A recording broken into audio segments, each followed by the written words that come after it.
SwiftPlumbers's customer 7467 toilet. Changed the water level in it, changed out the flapper, seemed to be getting caught a little bit, and the fill valve. So now what we'll notice, kind of hard to see, got a shelf here. It was double flushing. Now I lowered the water level to where flapper doesn't like to go down too quick. But there's our flush.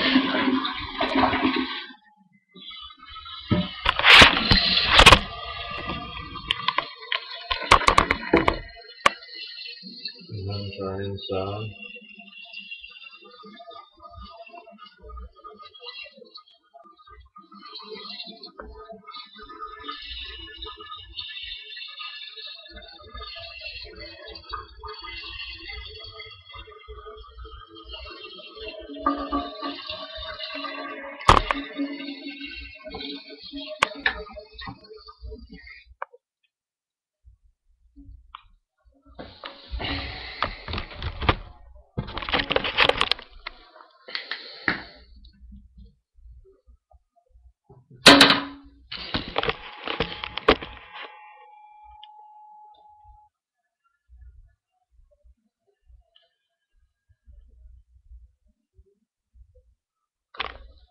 And there we go.